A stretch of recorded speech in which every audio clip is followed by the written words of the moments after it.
Guys, for people here in Long Beach, this is a special man, Joe Satriano. He gave out 19 scholarships to Long Beach High School students this year. When his wife passed away, he started the Susan Satriano Foundation.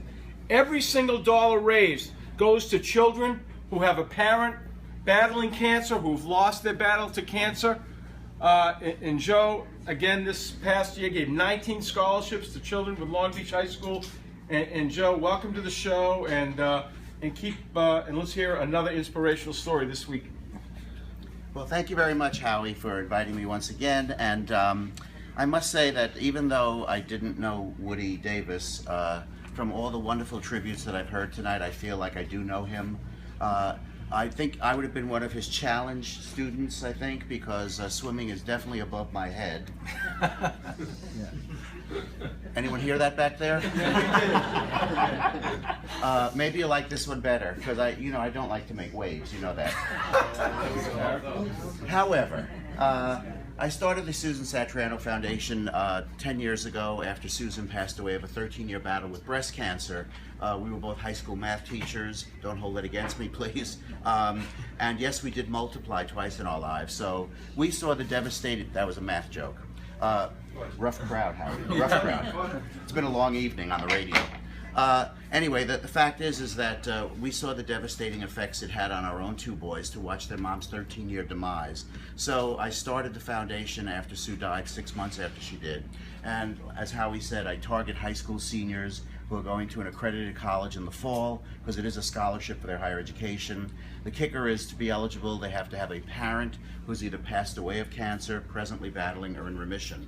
And I'm very proud to say, after 10 years, I have helped now. I've reached the number of helping over 900 kids across the nation with well over $500,000 in scholarships.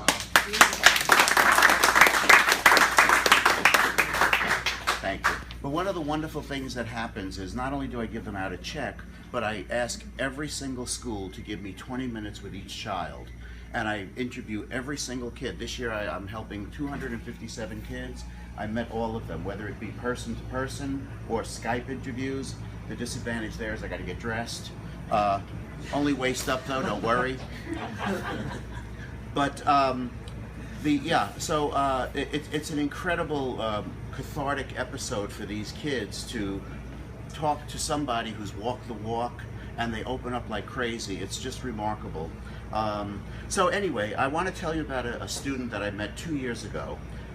Just an incredible girl named Kate. She lost her mom, but you know, these kids have choices in their lives. Their choice is either to bury their head under the covers and die with their parent, or take the situation that they've been dealt with, an unfortunate situation it is, and do something with it. Now, Kate would have loved to have been here tonight. She's taking summer courses at SUNY Buffalo, but she wrote me a letter, an email letter, a year and a half ago, so I thought I would read it to you. She said, "Hi, Mr. Satriano. In case you don't remember me, my name is Kate, and I had the pleasure of meeting you this year at my high school when you came to talk to all the kids receiving the Susan Satriano Foundation Award. At that time, you and I had a great discussion about dealing with seeing our loved ones struggle with and eventually succumb to cancer. For you, it was your wife, Susan. For me, it was my mother. I mentioned to you that I wanted to go into psychology to give back and help people cope with their difficulties. Our talk got me thinking about how the human brain works in strange ways. It helps us remember things in the past, leaving indelible images. Those in your generation could probably tell others where you were when John Kennedy was assassinated. People in my generation could tell you where we were when 9/11 occurred. You talked about the images that are imparted when you live through a loved one's battle with cancer.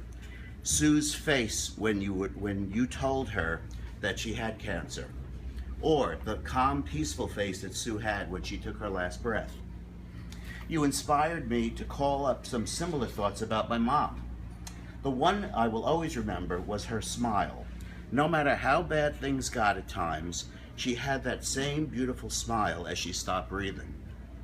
I started a fundraising venture in my college in SUNY Buffalo, my first year there. I sent you a wristband, which You guys can't see what it says, but what it does say, if I can just clear my tears, sorry, it says, "A smile will help you go the extra mile."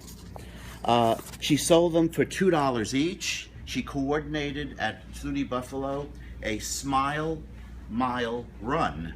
And at the end of this year, she wrote to me and said that she will be sending the Susan Satriano Foundation a check for what she made in wristbands. She finishes the letter by saying, "I can't thank you enough for inspiring me to take this tragedy of losing my mom and turning it into a positive. She will live on because of you and your words of encouragement." Just remarkable. These kids are remarkable, they're amazing, and these are the types of kids that the Susan Satriano Foundation deals with.